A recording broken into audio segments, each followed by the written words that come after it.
With that, I would like to warmly welcome our District 21 Program Quality Director, Carlos Miones, to do an introduction for our keynote speaker. Good morning, everyone. So glad to have you all here, all together as a team, a large team. Let me introduce and give some comments on our keynote speaker. Brad Stoffer is Region 1 Advisor 2023-2025 and a two-time distinguished Toastmaster. He has been a Toastmaster for over 21 years, has served in all officer roles multiple times, and has helped charter over 36 new clubs. He has a magic formula. In 2020, Brad received the Excellence in Program Quality Award from Toastmasters International and was named Toastmaster of the Year in 2015-2016, when District 1 Toastmaster was distinguished professionally. Brad has been a media and marketing executive for over 30 years and is an ICF certified professional coach. Retired, Brad now lives in Palm Springs, California with his partner of 32 years and their two miniature nosers, Atticus and Beatrice. Ladies and gentlemen, will you please help me welcome Region 1 Advisor, distinguished Toastmaster Brad Stoffer. Welcome, Brad. Thank you, Carlos. And good morning, District 21 Toastmasters.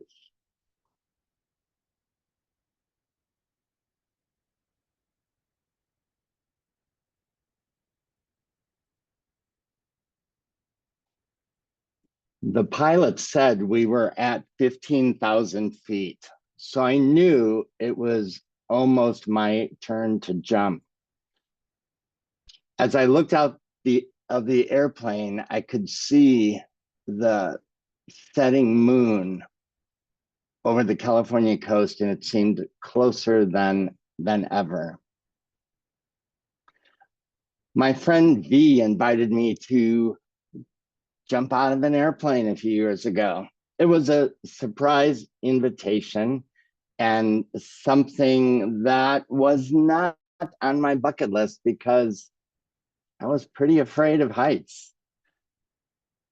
But I chose to support her and do it anyway. What the heck? Maybe I'll have a little breakthrough. Maybe it would all be good and I'll learn something. Yeah, right. Well, the day arrived, and after a short training session, we climbed into this small cargo plane, 6 first-time tandem jumpers, and a few experienced solo skydivers. I immediately thought, District 21, what am I doing here? I watched these experienced divers literally jump out of a door, out of an airplane, into thin air. They tumbled on their way down, and my heart was tumbling, and I wanted to back up and get out. I thought, I'm just going to stay here with the pilot. I'm going to tell him I'm not doing this. I'm just going to stay in the plane and land with the plane. Well, just about then, my tandem partner tapped me on the shoulder and said, it was our turn to jump. In my panic, and to my surprise, I remembered why I was doing this. I was choosing to support my friend Videssa. She was a close friend, and I wanted to support her in stretches that she was making in her life. And I chose to use this opportunity to break through some fears. Nobody made me do this. I wasn't told I had to jump. I wasn't talked into this. I chose. But believe me, my whole body was still shaking like a California earthquake. I was afraid, and yet I was clear that I was making a choice. As I inched toward the door on my hands and knees, I could see the California coast below. My knees reached the edge of the doorway. There's this big garage door, and we crawl up to it on our knees. And my tandem partner told me to cross my arms over my chest. And then he said, now just fall forward. In the next second, I was free falling by choice. It sounds crazy, but I was free falling by choice. Stephen Covey, author of The 7 Habits of Highly Effective People, tells us to begin with the end in mind. Choosing in creates results versus not choosing, which only creates stagnation. If we begin with the end in mind, if we know what we want in the end, then choosing in is simply a decision toward results that we want in our life. Choosing into leadership, like being a club officer or a district leader, makes an impact. It creates transformation for yourself, for all of us, and for everyone. Choosing into leadership multiplies momentum. Choosing into leadership inspires others as well as yourself. Yet it may require some personal breakthrough, new levels of excellence, or willingness to change. And I know for me, that's not always easy. Maybe for you, it's sometimes easy, sometimes not. But you can choose to go through these personal breakthroughs. And heck, you may even find yourself shaking like a California earthquake, but it's worth it. Every time we choose into something bigger, our leader within expands. Our confidence grows, and we become more aware of who we are meant to be. Stephen Covey also said, leadership is a choice, not a position.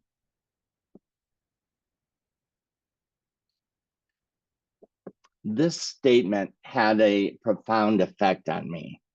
In my professional career, I always fought for the best job title. That was my priority, a really good sounding, important job title. And in the end, it turned out I had a satisfying and successful career. But everything changed, literally. I promise you, everything changed when I stepped into Toastmasters leadership. It's a different kind of leadership than in the corporate world. I had seen transformation happen with some of my other Toastmasters friends who were in leadership. They were club officers, they were area directors, division directors, district leaders, committee chairs. I saw transformation happen with them. I saw them stand in front of a room and be more of themselves and show a presence that I've never seen before.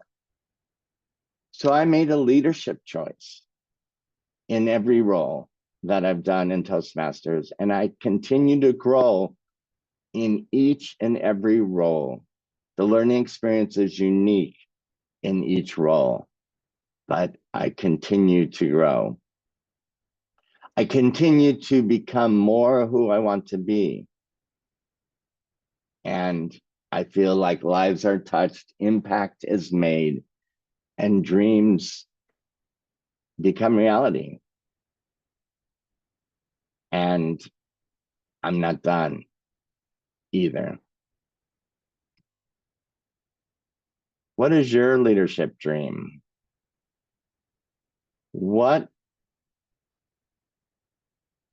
I'm interested, if you would drop this in chat, what is your leadership dream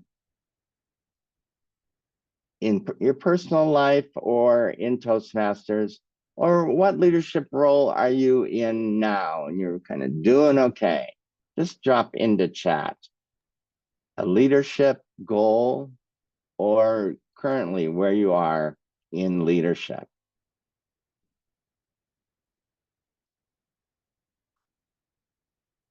I'm not asking for any commitments at this point. I'm not going to hold you to this. I'm not going to save the chat and email you later. I'm just curious. All right. Thank you, Jim and Lori, to become better speakers, to empower others to learn and grow. Yeah. So I'm not hearing titles. I'm not hearing particular end goals. I'm hearing who you want to be, how you want to show up. Phyllis is currently a club president and wants to, as a club president, made a club goal to challenge all the members to earn a triple crown. That's a cool one. Very good, Phyllis. To serve and help, be more like a servant. Yeah, the leadership that I was just talking about is servant leadership. And that was new to me. And that's what made the difference between the leadership I was doing out in the world or out in corporate versus the leadership that we learn in Toastmasters. Serving members to reach their best potential, absolutely. Key goal, expansion. Yes, I like that. Expand. To be skilled and a motivational speaker. Thank you, Tanya. When we're a motivational speaker, we touch lives more than ever.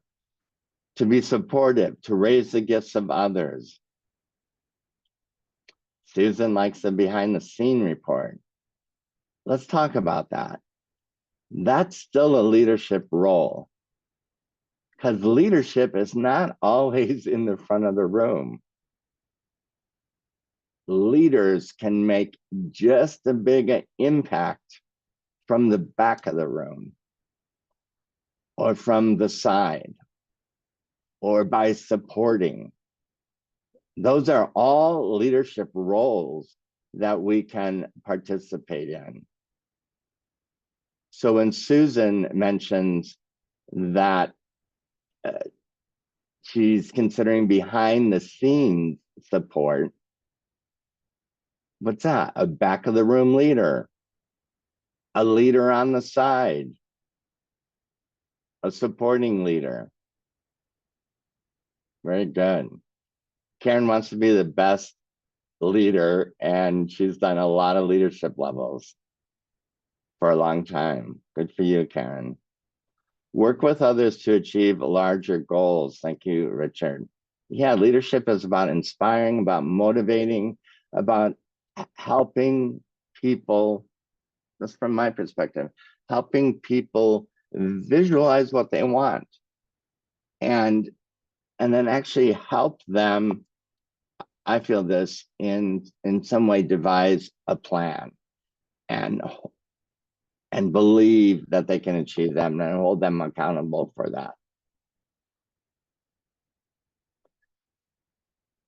Thank you for all of this. Catherine shares that she's been competent in past roles as a horse trainer, very cool, and riding instructor.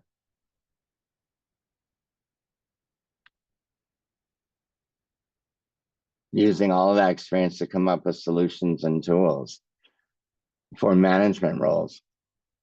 Leadership happens in every part of our life. Toastmasters, we know Toastmasters, and it's obvious a lot of us know the possibilities in leadership in Toastmasters, but what we can learn in leadership. So anything we have, what we learn in Toastmasters, we can take to our jobs, we can take to our businesses, we can take to on a mission. All the leadership we're doing, whether it is in front of the room, back of the room, or the side of the room, is leadership that is impacting lives. Thank you for your shares. So no matter what kind of leader you are, if you're a club officer or district leader or a leader in other parts of your world, I invite you to turn it into a true choice. I feel that a lot of the comments are from people that made true choices in their leadership steps. Choosing in is powerful. Choosing in makes, well, for me, choosing in makes a difference in my level of commitment. It makes a difference in my personal growth. It makes a difference in my transformation. But I believe best of all, choosing in, whether we're choosing into leadership or we're choosing into something else, brings happiness. We have some tools in Toastmasters that help us in our leadership roles. And you may know them as I want to share them. They are the Toastmasters Promise and our Toastmaster Values.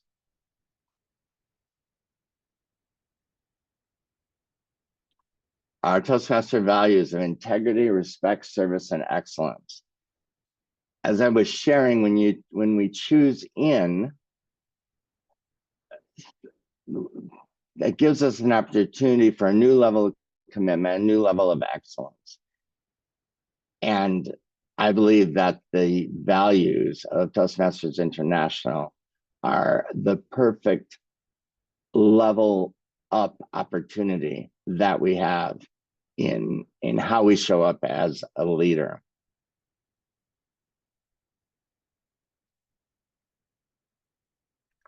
Also, the Toastmasters Promise. If you haven't read a Toastmasters Promise in a while, I invite you to do that. Go to your club officer handbook and check it out. Google it on the Toastmasters website, or you can just Google it in general and you'll find it. For me, it's a reminder of what I committed to. It's a reminder who I chose to be, how I chose to show up. So these tools, I just want to remind you of these tools and invite you to revisit them often, the Toastmasters values and the leadership promise. When we level up our leadership, we have opportunities to impact our Toastmasters, our fellow Toastmasters, our clubs, new members. All of a sudden, we start seeing clear about a quality club meeting. What does that look like? I noticed that more people respond better when a club is better organized, when all the roles are filled, and when there are guests, and when we're having fun. Ralph Smedley says we learn best in the moments of enjoyment. When a club is having a quality meeting, it really works. It keeps people engaged and it brings guests back. Pathways, our education system. With the imperfections it does have, it is the perfect vehicle for us to develop ourselves. while you're contributing to your club success plan and your district success plan. If you're giving speeches, if you're doing projects, do them, use the pathway system, and mark them when they're completed, so that not only you have the benefit of completing that program or that speech, that project, but that your club gains from that as well as your district. And building membership and growing clubs is a lot easier when we've chosen into leadership, when we've chosen in to something that we're very passionate about. It's easier to have conversations about membership. It's easier to talk to guests and answer their questions about Toastmasters and invite them to become a member. It makes it easier when our commitment is high and our choice is clear. On September 12, 1962, John F. Kennedy gave an address at Rice University, and he used that opportunity to promote the new US space program. Here's an excerpt. By now, some say the moon. Why choose this as our goal? We choose to go to the moon. We choose to go to the moon in this decade and do other things, not because they are easy, but because they are hard, because that goal will serve to organize and measure the best of our energies and skills, because that challenge is one that we are willing to accept, one we are unwilling to postpone, and one in which we intend to win. We have an opportunity to choose in every day of our lives, like choosing into a volunteer role, a project, or a task.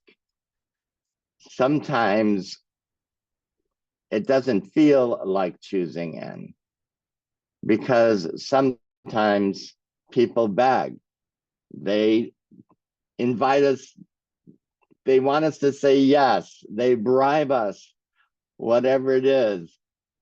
How we get into that role, it comes in all ways. But I invite you to choose. Your choice can be no, your choice can be maybe later. But when your choice is yes, instead of being talked into or voluntold, it's so much more powerful. And it doesn't stop there. In our personal lives, we have opportunities every day to choose into relationships, to choose into a different job, a new home. We can even choose in to new attitudes. And just because we choose in doesn't mean everything will be hunky-dory, happy forever, or that it will all go your way. In fact, probably not at all. And probably not at all. When President Kennedy said we choose to go to the moon, it didn't happen overnight. To land on the moon took 7 years and many missions before Apollo landed on the moon. But the commitment and the desired results did not waver. In leadership, when we choose in, the path will have turns and be windy. The path will be bumpy. The path may even abruptly stop and we have to find a new way. And we have an opportunity to choose to keep going. Life is about choosing in, and leadership is about choosing and moving every day. Make a choice, make a move.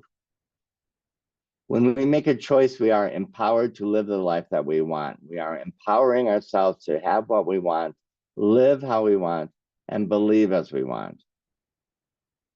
as a Toastmaster choosing into leadership, whether it's club officer role, area director role, district leadership role, or take on a project role. We are choosing in for ourselves to learn and to grow. Today, District 1 Toastmasters, I invite you to choose in to leadership. Again, and or to level up your excellence, to push for higher transformation. Choose in knowing that everything may not go your way, but choose into learning and growing, because there's growth when things don't go our way. I know that personally. Choose into the transformation and the growth opportunities available through leadership. I chose into Toastmasters over 21 years ago, but it took me 10 years to choose into district leadership.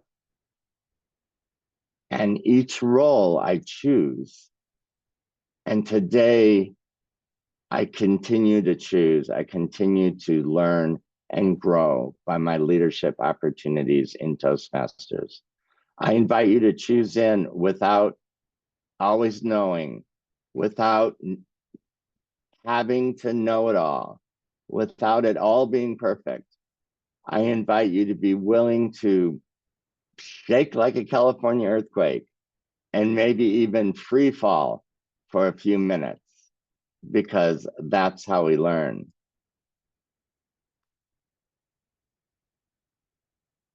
Just like John F. Kennedy,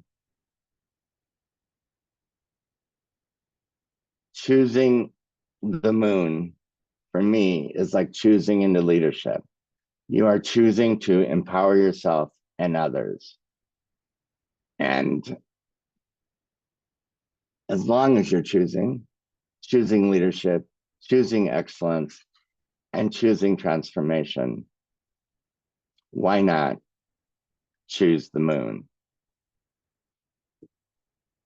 Mr. Program Quality Director.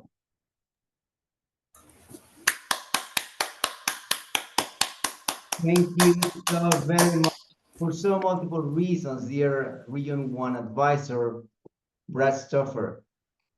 Brad's been working together with District 21 from the very beginning this year, and so we have his full support. Thank you very much. And now back to you, Tracy. Thank you, Carlos. Thank you, our regional advisor, Brad. Next up, we have an education session. It's also about leadership. In this session, I welcome Carlos to introduce our speaker. Thank you. Thank you so very much. Today, we have two speakers, Jim Shopland and Lori Shopland. In this session outline, attendees, we all will discover the transformative power of self-leadership and emotional intelligence. By delving into self-awareness, regulation, and motivation, they will unlock their leadership potential and enhance decision-making. Practical exercises will strengthen emotional intelligence, fostering better collaboration and resilience in the face of challenges. Participants will leave equipped with actionable strategies to navigate the complexities of the workforce with a confidence and poise. This session promises to empower Toastmasters with the skills needed to excel as leaders, driving both personal growth and professional success.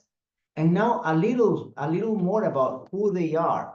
Jim and Lori's mission to help business leaders find balance and joy while accomplishing their personal and professional goals. As founders of Shopland Coaching, they offer the best of both worlds with businesses, life, executive, and leadership coaching techniques that target everything from revenue generation to emotional intelligence. They share a common, unwavering commitment to each other and to supporting clients on their journey to becoming the most authentic version of themselves as a leader.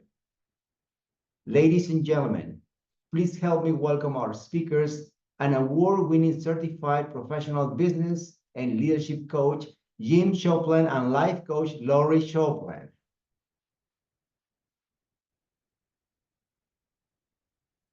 Thank you, and good morning. And as Virginia said, it is a beautiful Saturday, summer Saturday. And so we are delighted to see as many of you, 41 of you on here, already showing your inner leadership by doing this. So thank you and welcome. Yes, thank you everybody for having us. Good morning to you. And Brad, thank you for that presentation. I couldn't help but that picture you had of just outside the airplane of feeling, that's how I felt when I first took on my first role, trainer's role, club officer trainer's role. And then there's that free fall where we're just, you know what, this is a great experience and a wonderful experience for all of us. And we hope to, during our presentation, tie in a lot of the leadership qualities that we've learned from Toastmasters, as well as what we do for our business. So Brad, thank you so much for that. I love that presentation. So just going to share my screen here, or our screen. And Carlos, just give us a thumbs up. Everything's good with that. So perfect, great. All right, so we're today, as Carlos, thank you very much for the introduction, said, we're going to talk to you about leading from within and how to cultivate self-leadership and emotional intelligence. So just a little bit about what we're going to do today, and then we'll get into some intros and stuff like that. But we're going to talk to you about understanding what self-leadership is all about, understanding emotional intelligence, and actually putting it into some action. And we're going to do a little bit of a wrap up and a Q&A at the end. But we also want some participation from you, from everybody on here. And if you don't want to have your camera on, I understand that, that's fine. But get your chat box ready, because we're going to ask you a few questions along the way that we would love for you to be able to answer for us, to give us an idea on some of your thoughts of things as well. And Carlos has a PDF as well that he's going to drop in there that you can download. This is a workbook. You can just download it, use it for later on, or if you want to print it now and can and make notes, that's fine. But just something so that you've got a few notes on this from you. And I want to say we recognize a few of our members from other clubs on the call today. So we are so thankful for you for being here. And just to give you a bit of our story, as Carlos has already said, we are business, life, and executive coaches, and we joined Toastmasters in January of 2023.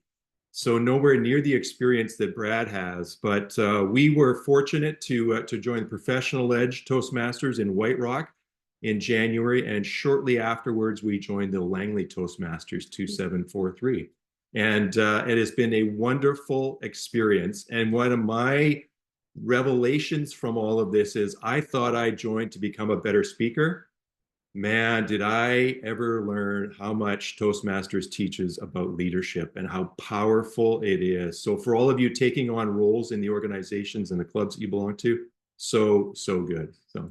And I think I'll share here for my joining of Toastmasters was my biggest, I thought I also went to become a better speaker, which is an ultimate goal of mine. But what I have learned through all of it is being surrounded by like-minded people. And Brene Brown says it's beautifully, and I think it came from Winston Churchill, is that we're all in the same arena. Mm-hmm. Mm-hmm. So everyone, even on this call, taking leadership positions, we're shoulder to shoulder and peer to peer, all leaning in and choosing in to become that better version of ourselves. So that is what Toastmasters has really surprised and delighted me as a bonus. All right, so your first opportunity to get involved here, drop into the chat. What do you see here? 2 egg cartons on the counter. What do you see? We would love to hear what your thoughts are when you see this. It is, it's just kind of a fun way to start. Eggs, yes. Opportunity for integration, Meg, love it. Yeah. Okay. Different color eggs. Good. Eggs. Good. One outlier, love nice. that. Yeah. Okay, the difference of colors, eggs, brown and white, good. Food I never eat. All right, we haven't had that one before. We were doing this one for a little while. I love it. Same amount of eggs. Nice. Right on. Okay. Yeah, so good. I think I missed one here. Eggs on the counter, Nice. diversity, eggs in the cartons on the counter. Got a Okay. few other ones here. Cooking or baking coming, a big frittata with friends, and they can't all fit in one cart. Ooh, Heidi, very intuitive there. Very We intuitive. didn't realize that this would actually make me hungry because it is an early morning meeting. So Yes, yes. So there's some fun with this one slide. And this actually has a story. This is actually our kitchen counter. And it was a Saturday morning when I was making pancakes for our 4 little grandchildren. And so there was lots of little people running around. There was lots of chaos and lots of noise. And I just grabbed the container of eggs to come out to start making pancakes. And then Jim came along and he looked down at the counter and he went in and pulled out another container of eggs. And he said, you know, there was one already full, like, or one already started. You didn't need to open the second one. So it was fascinating how what he saw was, and I'll let you actually explain what you saw, but just the different perspectives of something as simple as eggs was through leadership, leading within. If we, and we were really honest afterwards, after the kind of the conversation, was the old Lori and Jim would have taken something like this and it would have divided us. He had a vision as to what order the egg carton should have been opened. And I was in it. I was filled with little people around my legs. I just needed to make the darn pancakes. So give me the eggs. And it didn't matter. And it was interesting it really did. It made us laugh and our adult children were all around, and it started a beautiful conversation of how our leadership within was able to actually look at it, and emotional intelligence, that allowing that Jim could have a different perspective, as could I. And neither was right and neither was wrong. It was our own individual way of looking at it. And it was a beautiful lesson. And now this is something that we take to all of our presentations, because it's such a good example of how we can tend to come into things as in either separate us or actually bring us together. First of all, I said, why are there 2 egg cartons? Eggs are really expensive. We don't need 2. We only need to have 1. Why did we buy the second cart? And who organizes their eggs like that with 1 way back at the end? Like, you take them in order. Like, what's going on here? I just don't understand any of this. So as Lori said, it turned out to be a humorous moment for us, and really an eye-opening moment for us to realize how far we had come on our own emotional intelligence journey, where this would have set us apart. This would have divided us. And it was actually one of those points where we were realizing, hey, I recognize that she's busy. She's getting breakfast ready. My thoughts about costs of eggs and how eggs are organized is not important at that moment in time. We can have this discussion later on. In fact, we never did have that discussion. So that was probably a really positive emotional intelligence moment for me as well. But we got through that morning and had it. So this, I just find it such a powerful thing of what we're going to talk about today, and understanding differences amongst how we think, how we behave, what our emotional intelligence levels are at, and our leadership levels. So we're going to refer back to this a few times throughout the presentation, and just to give you a bit of a heads up. And we're also going to come back at the end with an interesting anecdote as well. So let's start with self-leadership and what leadership is all about. So leadership is about increasing your own individual and your team performance. And I find this powerful for us as we're going through, and you'll go through the rest of the morning in learning about the different roles that you're at. You taking the time this morning to spend time to develop your own leadership is really important. Take away from the presentations and the roles and things that you get is that, yes, you want to be leading others, you be in a leadership position, but leadership starts with leading yourself. And I encourage you, spend 50% of the time you allocate to learning about leadership on learning about leading yourself. Spend the time there, because that spills over into other areas. And we're going to talk about each of these areas as well. Once you've led yourself and you become much more powerful and understanding of that, then you can move on to be a more impactful leader of others. And how you can connect with others is really important, as we'll see, and as you'll learn throughout this morning as you go through some of the roles and the trainings and that sort of stuff. And then finally, once you're able to lead others, then you can move into a position of leading your business or your organization, or sometimes I put this down, you can lead other leaders, right? So you can actually be the one that will define the culture, foster the connection within your organization, or in this case, within your club. Presidents will be in this role as well. And so it's important for us to sort of look at these three levels as we go through, and we're going to talk about each of them as we go through as well. This quote from John Maxwell is foundational for myself and what I believe is most important for leaders, and that is leaders must experience personal change before they can implement public change. And this was the real eye-opening part for me in joining Toastmasters and thinking, well, I joined it to become a better speaker, a better public speaker, and I know many new members do that. And then we realize how powerful the leadership tools are within there, and how I could become a better leader ultimately made me a better public speaker and made me a better person to be able to take on those roles that I was interested in doing. Not only roles within our clubs, but also roles outside of Toastmasters. And I should say that I'm a president role for the president of Professional Edge Toastmasters, and Lori is the VP of membership for the Langley Toastmasters as well. So let's talk a little bit about what self-leadership is all about. And for those of you who are interested in coaching, and I know what came up in talking about what Brad is and an ICF certification and others are there, is it's an interesting thing when we look at it from a perspective of self-leadership. What we talk about are three levels or three steps that we go through when we start to become aware of our own self-leadership. This is what we do when we're coaching clients, when we're working with executives and business owners, and that is first to become aware. Once we become aware of our emotions, we become aware of what's happening for ourselves, we can then start to adjust that behavior. The eggs on the counter is the classic example for me where I was aware of what I was feeling emotionally at that time. And I needed to become an understanding of that so that it didn't set off something that wasn't needed at that time. Once we become aware of our emotions, and then we can move into something where we call discovery. What set that off?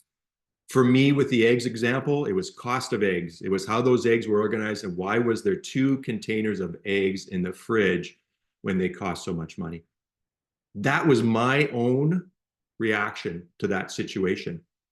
And when I become aware of my emotions at that time, when I discovered that this is what was setting me off, I could then move into the third level, which was taking some self-directed action. So at that time, I could pause. I would not respond.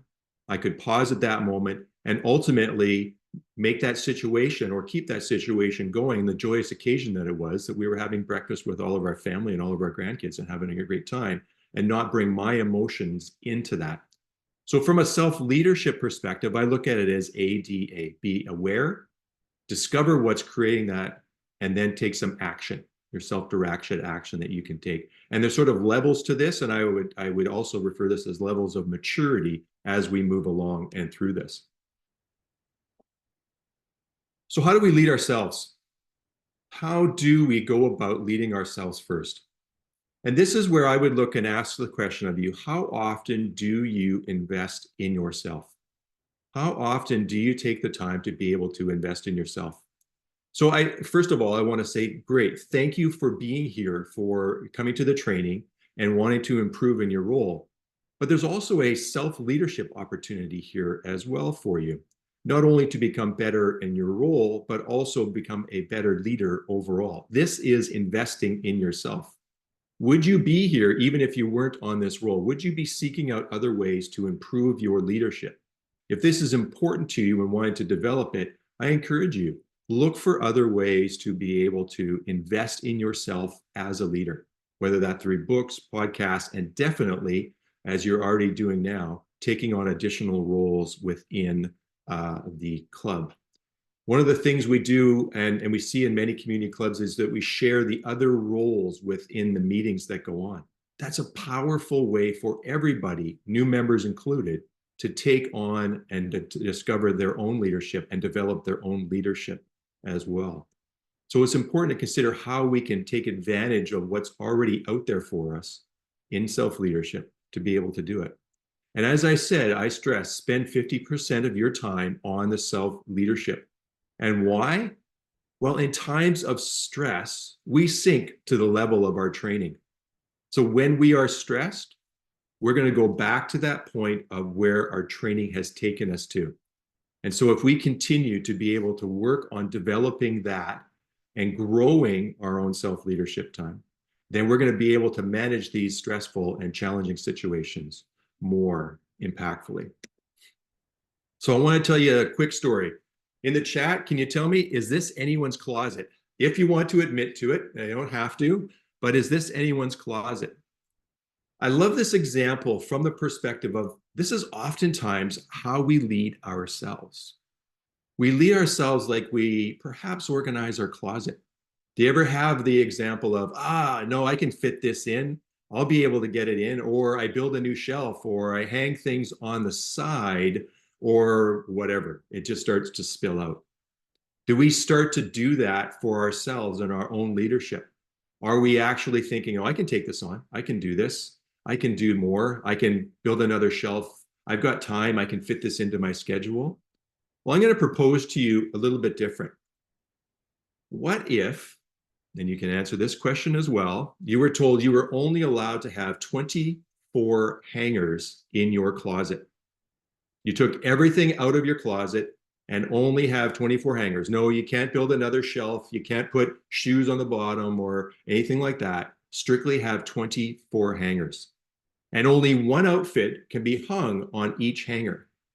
Because think about it, how many outfits do we actually wear? We argue about this. Yes, we do actually. We do argue about this. Just- Yes. I don't always agree with this, but okay, Yes. go see where we're going. How many outfits do we actually wear? How many are we going to put on during the week? And oftentimes what we do is we buy an outfit. Well, I might wear this. I might, right? I might do it. And so the interesting thing here is to consider that if you have one outfit per hanger, you have 24 hangers on there, and you go to the store to buy another outfit, you've got to remove one of those outfits out and put it back, now put in the one that you bought. So it's an interesting visual for us to start to consider. This is what our lives might look like. How can we lead ourselves better? What if each hanger represented 1 hour in every day? We have 24 hours in a day. We are only able to fit in 24 hours. We all have the same amount of time each day. And so one thing to consider is how many hangers get taken up by sleep? How many hangers get taken up by rest? How many hangers get taken up by other things that you want to be doing to grow? And we can't try to fit more into it. We strictly have 24 hours. How can we get the best out of all of it? Yes, Michael, I will note that each of the hangers is perfectly spaced apart. This isn't what mine looks like, but I do have about 24 hangers because Lori has the majority of the other parts of the closet. So, all right. You're up. All right. Well, when we can get to this point of recognizing the goals and the life that we want to have and the leader that we want to be, what we have found is one of the main obstacles in that is actually how we feel about everything. So the example back to the eggs is Jim was feeling frustrated when he came into the kitchen and saw the 2 egg cartons on the counter. And I was feeling overwhelmed, which led me to making the decision to take the egg cartons. So we're going to talk right now about our emotional intelligence, because a good leader is one that has a high level of an emotional intelligence. And what that means is they have this understanding that they are having an emotion, the awareness, but they're able to become aware of it and not necessarily act on it. So emotional well-being is the ability to successfully handle life's stresses and adapt to difficult times. And in sort of everyday conversation, everybody's talking about work-life balance. And I have a little bit of an issue with that terminology, because a balance to me is like a teeter-totter. And the only way that we can find balance in life, if you will, is if the teeter-totter is is stagnant and there's no movement. And that to me is not representative of a real life, an authentic life. There is movement in our life of highs and lows and busyness and rest. So it's how do we find well-being in the rhythm of life so that we can show up as that person and that leader that we want to be. So my first kind of prompt to each of you would be, what is your belief about emotional well-being? And are you striving for this level of balance? I just encourage you today to ask and reflect on, is that actually even possible? Are you setting yourself up for success? And then just kind of do some massaging about what that definition is for you. The next thing I want to talk about is our thoughts and beliefs about emotions. And I would really welcome some feedback in the chat of, when you think about emotions, are any of these descriptions, do they resonate with you? Are there others for you? Do you think, yes, there's good emotions, negative emotions, positive, bad emotions? Like, what is that for you? I would love to see what you have from you over in the chat. So what do you think about emotions when you're having emotions, or even about emotions in general? What have you got for me over there? You're thinking.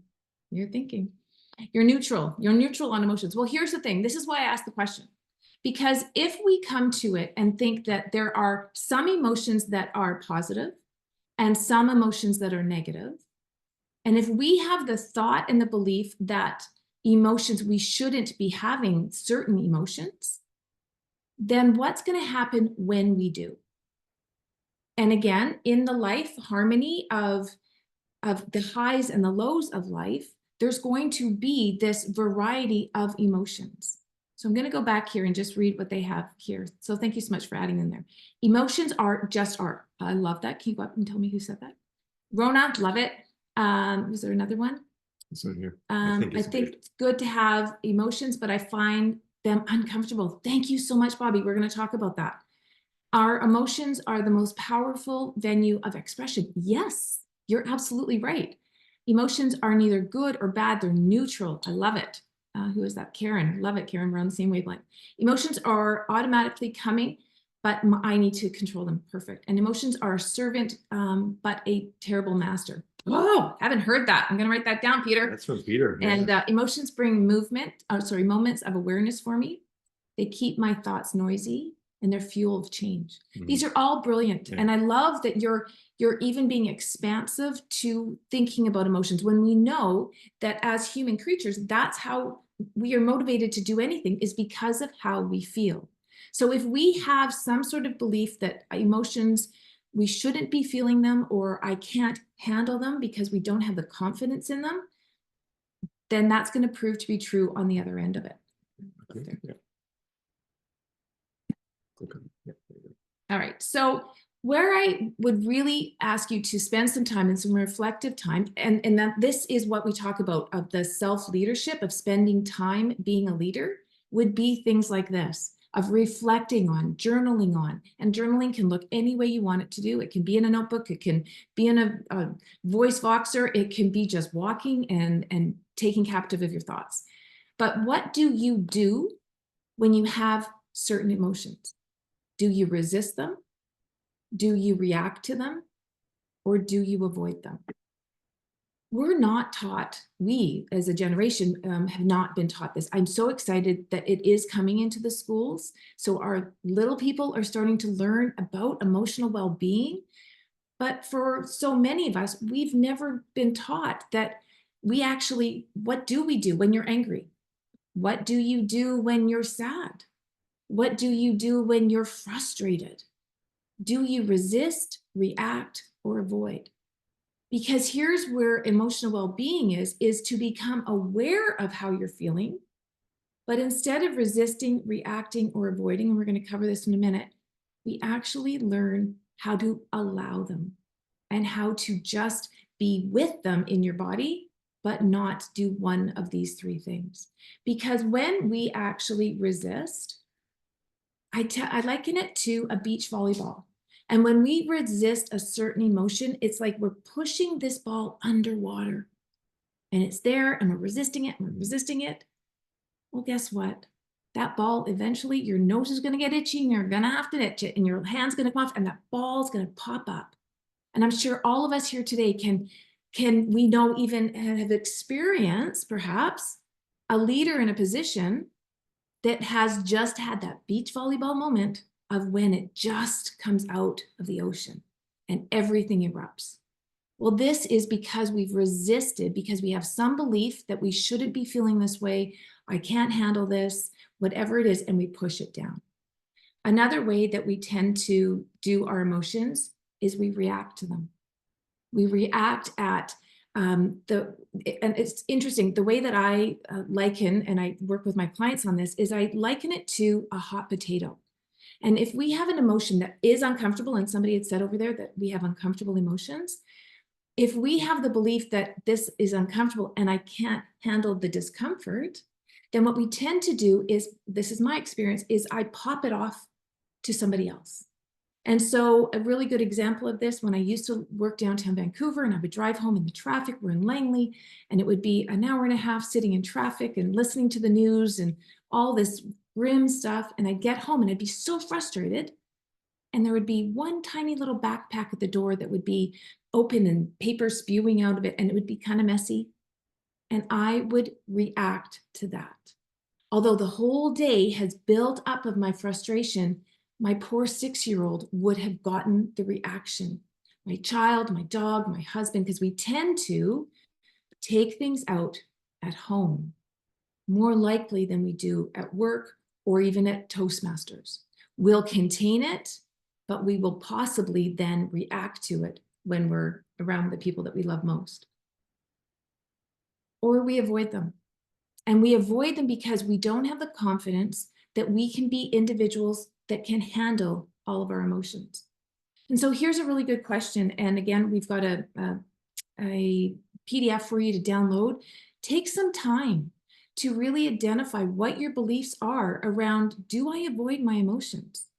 When our daughter was going through leukemia, she's 30 now and she was 3 when she was diagnosed. So it's been a journey and she's healthy. But in those early stages, I had the belief that I couldn't handle the stress of our daughter's illness. And so I avoided my emotions. I avoided by not doing the things at home. I avoided by overeating, over drinking.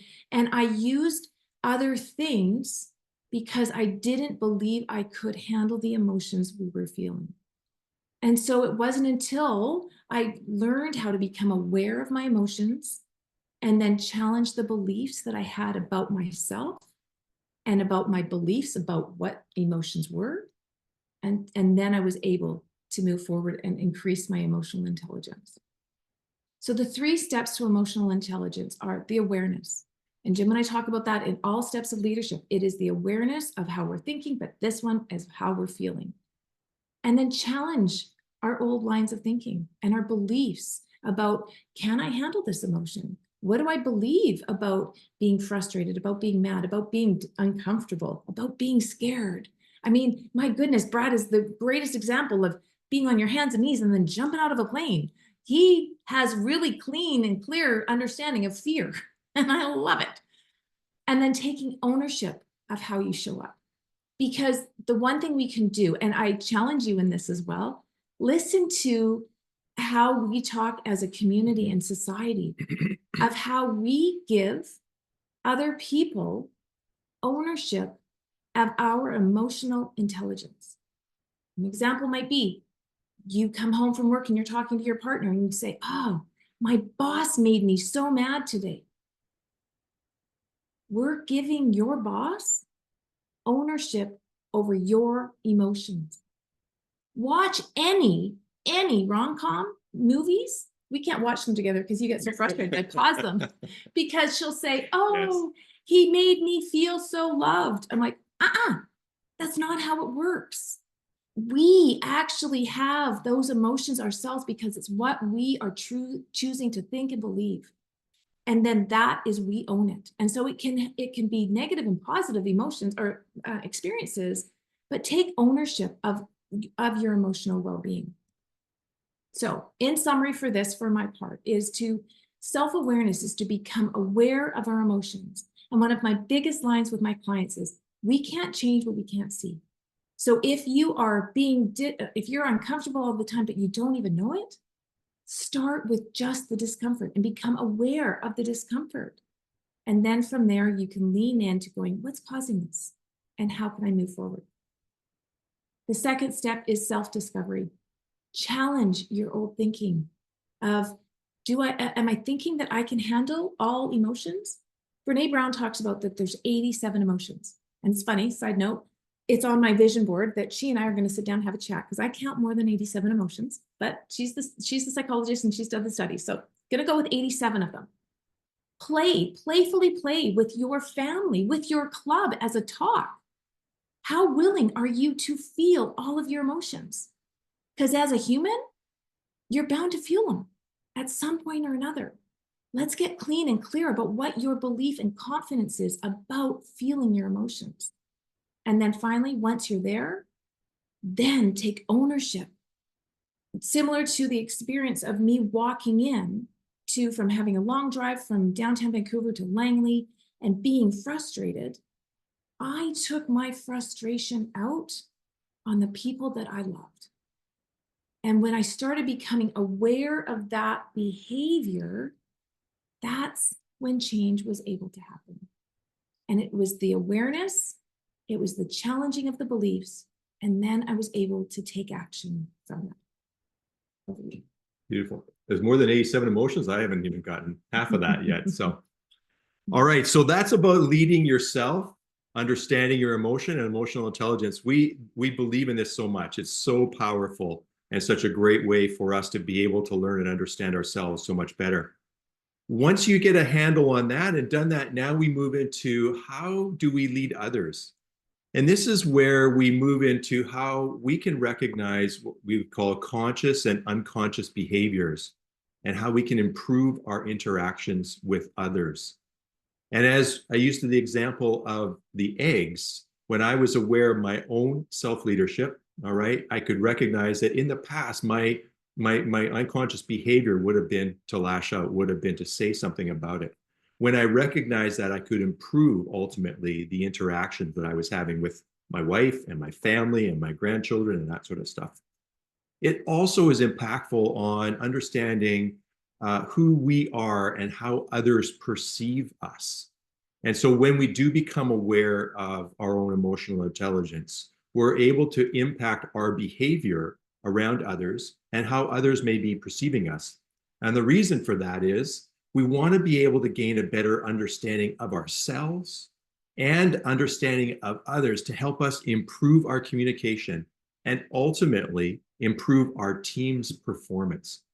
And this is really key, we find, whenever we work with our clients about leadership and understanding their own leadership, when they are leading teams of people, which all of you are in some form or another in your roles, you want to ensure you're understanding your own behavior as well as how others might be behaving within it, so you can adjust your communication style to be able to achieve the goals. This is about working as a team, functioning well as a team. And it's important that we understand that there are different behavioral styles for everybody. Kind of like the eggs. Kind of like the eggs, yeah. And we use this for our business. We use a DISC style model for our understanding of behaviors and the behaviors of others. And what we have found so powerful about that is a DISC, D-I-S-C model provides a map for us to understand our own interactions, our own behaviors, and how we can be successful at adjusting our behaviors so that we can have better interactions with others. It's easy to learn and understand and to use. And I'm going to come back and talk a little bit more about this right towards the end of it. But I want to talk about the third piece. So we've talked about leadership is about increasing our individual and our team performance. We want to grow our own individual self-leadership.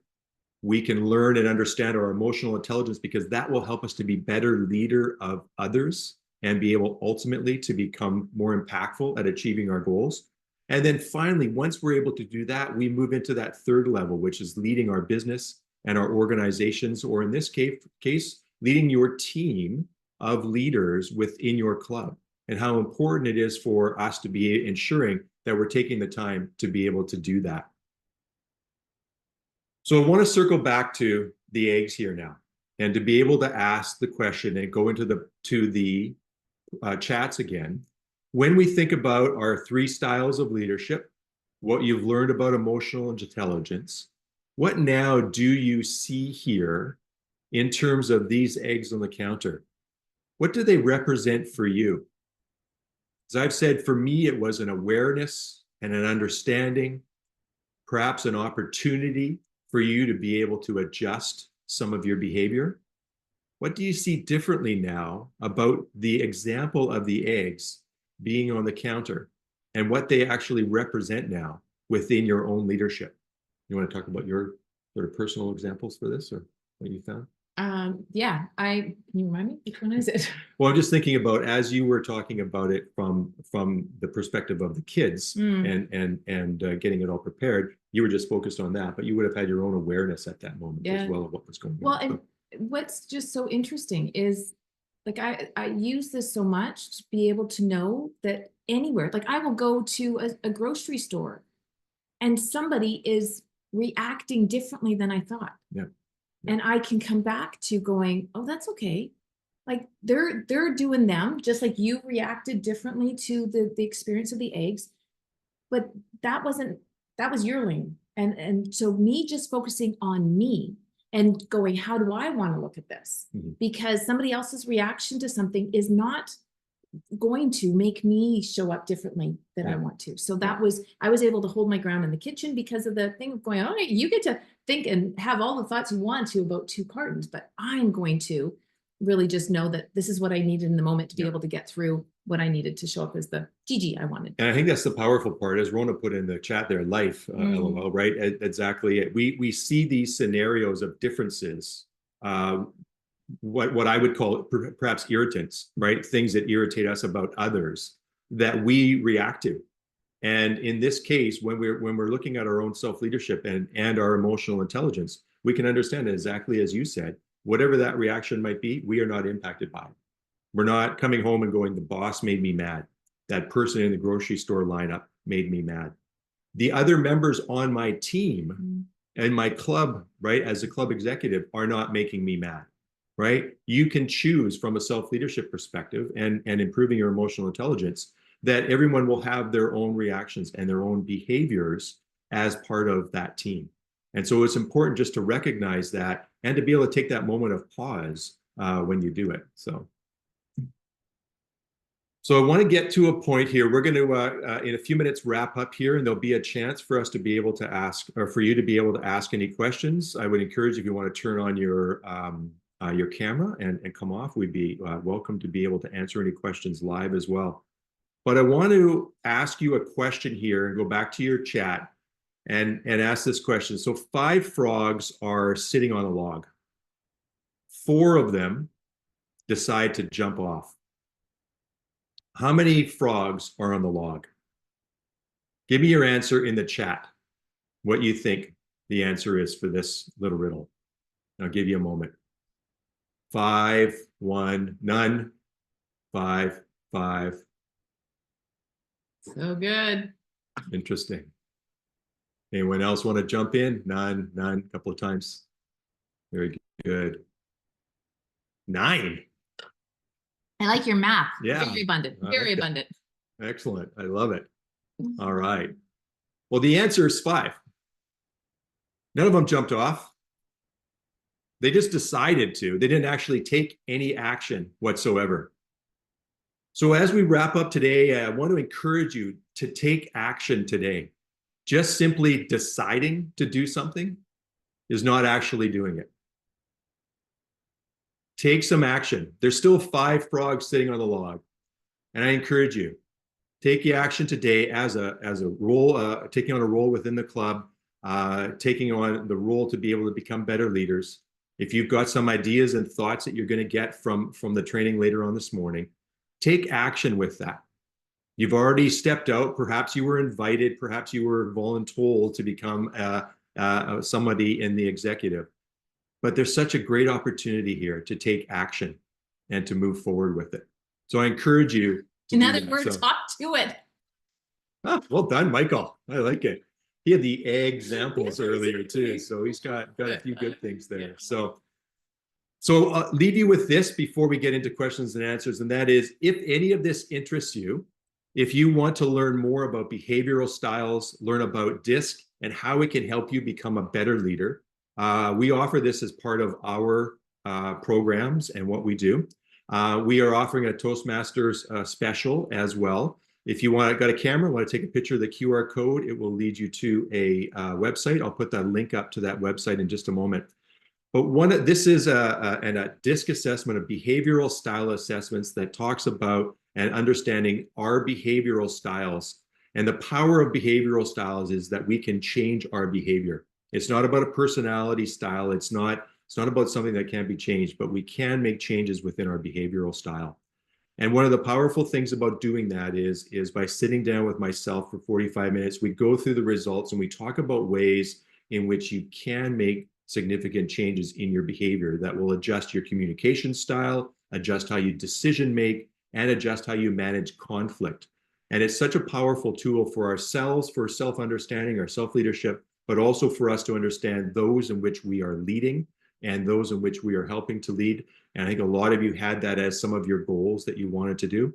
The program also comes with a number of training videos and style modification videos. So there's great opportunities to be able to learn and continue to learn going forward about how you can make some adjustments to your behavioral styles and things. So that wraps up our formal presentation. Well, if you want, I'll go on to this next slide. If you want to, just get us set up to be able to ask any questions. So I'm going to stop sharing in just a moment. Sure. So yeah. So feel free to take your camera off if you like.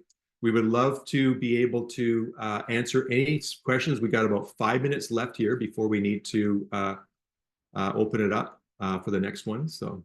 And while there, maybe raise your hand so we can see if you've got a question. But I did notice in the chat that Phyllis had asked in regards to one of your sentences there is that we tend to sink to the level of training in the times of stress. Mm-hmm. And she questioned that. She says, you would think that you would rise to your level of training. So can you maybe speak to that? Because that was something that she had asked.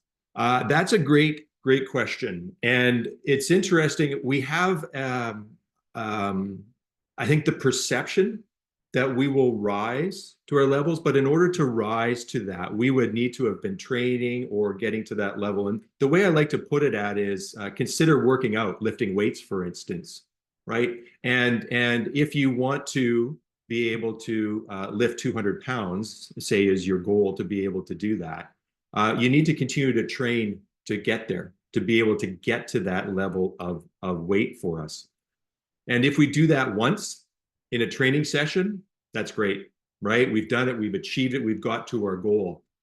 But if we add stress, i.e. if we add a half an hour workout before we now have to go and lift those weights, would we be in a position to be able to actually lift that amount of weight or not? And so that's the example of when we put ourselves under stress, we sink down to a level of our training. Even more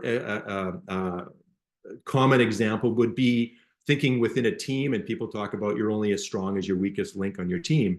Those are the things that we need to think about as leaders of others and leaders of organizations is, are we bringing the leadership and the training and the understanding of everybody on our team up so that in those times of stress, those deadlines before the next meeting, of putting to an agenda, having, to get our final awards in before the year end, all of those deadlines and things like that come up, have we as a team prepared ourselves well enough to be able to handle that? Or does that deadline, that stress of that time, throw us all into a level of disorganization? Or do you as a leader, because you're the one that does everything, take on everything, right, on all of the roles just so you get it in by the end of June, for instance? Right? Those are things that are great opportunities for us to learn and develop as leaders so that everybody is being developed. And ultimately, in those stressful times, then we're not sinking down. It's not falling on one person to have to handle it all. There's not this infighting or anything like that that might be coming up.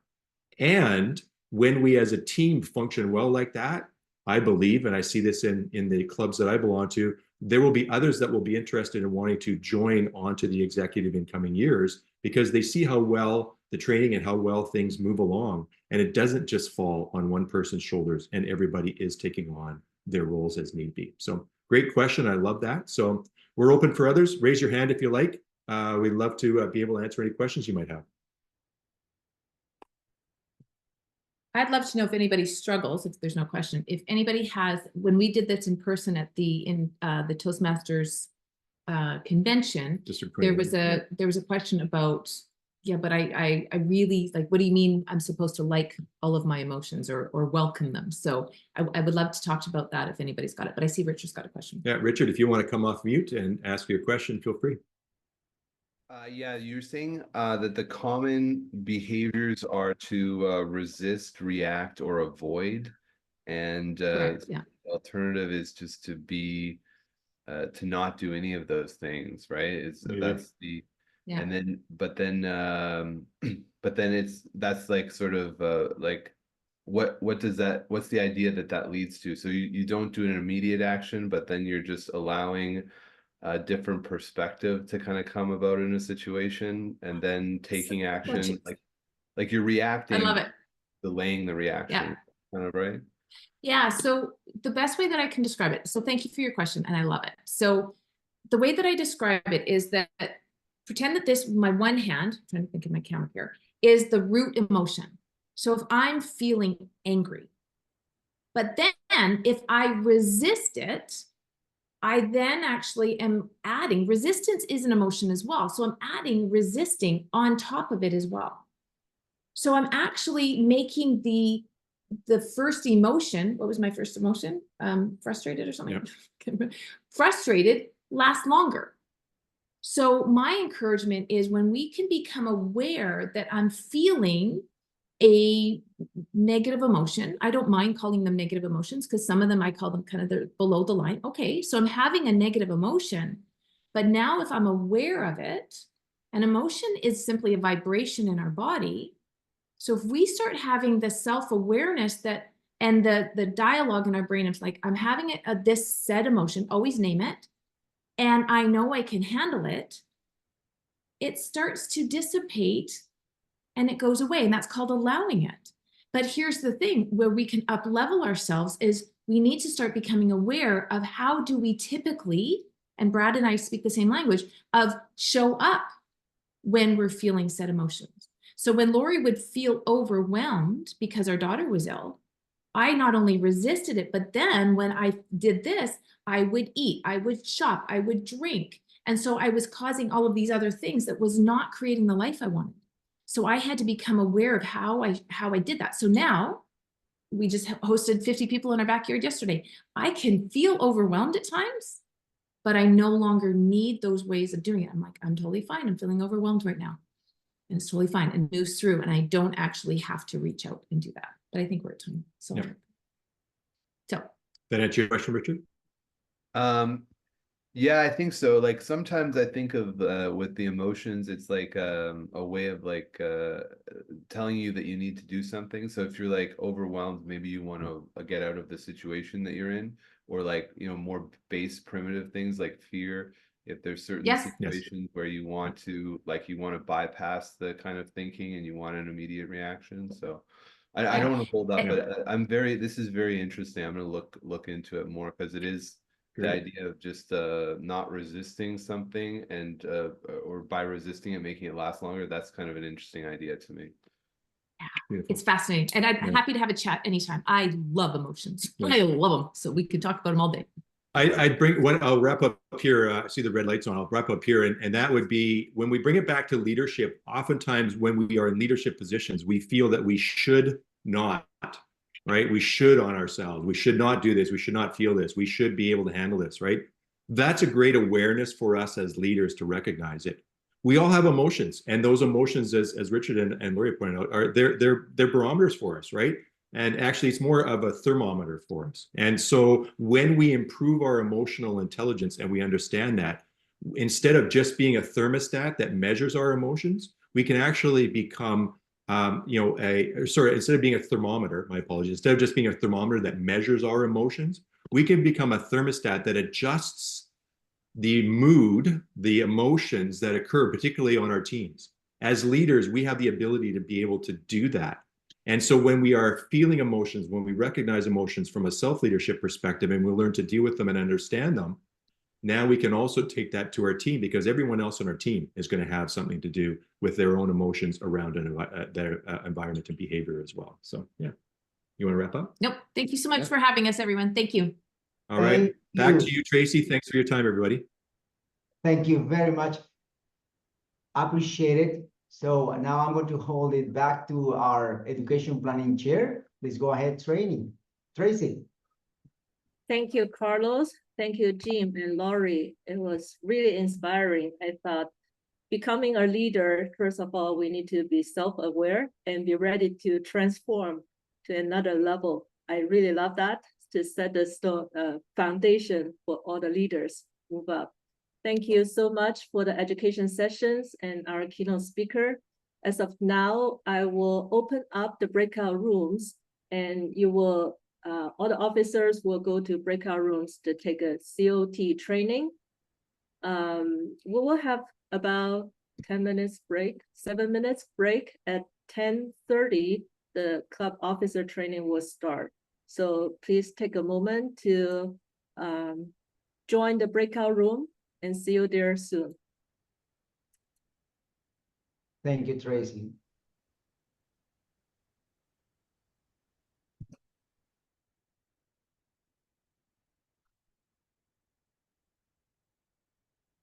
And thank you, Jim, Laurie, for your time. It's really valuable. I love your first in-person session, and this one is also really, really good. Always need that pump up, pump up the leadership mindset. Thank you. Tracy, Well, I thank have you a for question. having us. Yes. How do you get into the breakout room from here to join the? I'm not really Okay. aware of how to do that. The Zoom is new to me. Okay. Do you receive a pop-up window ask you to join the Okay. breakout? There's a Okay, pop-up. just on the top here. Yes. Yes. Okay, got it. Okay, thank you. We'll meet you there soon. Okay. Thank you. Click the go to breakout room button. Hi, Stan, may I ask what's your position? Which room you want to go? Oh, what? So, Vice President Education. Treasurer. Okay. Stan.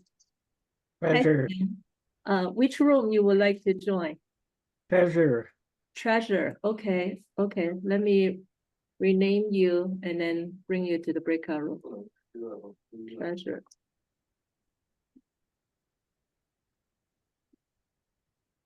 Okay. Just a second.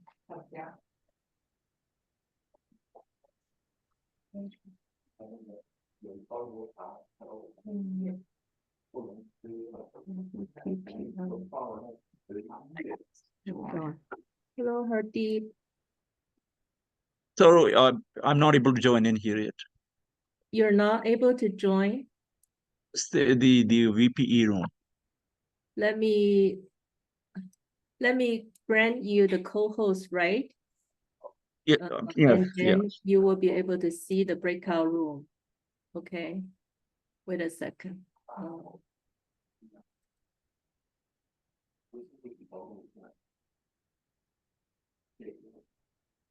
You see so Gerwin, So, can yes. the breakout room at the bottom of your window. Do you see that? Click more. Click more. Yes. Okay. Okay. And then choose breakout rooms. Okay. Got it. You will Okay. see lots of breakout rooms opened. Click the VP add room and then click join. Okay, got it. Okay. Thanks so much. Okay, no worries. Okay.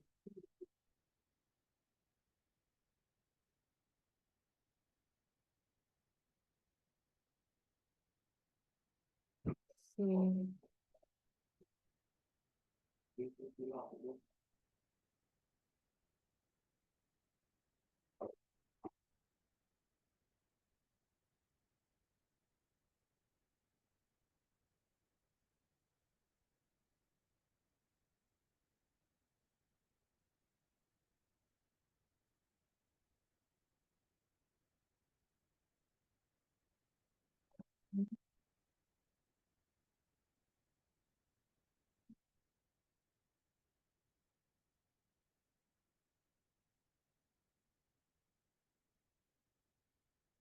hello, Ricky, are you there? Ricky. Hello, Ricky.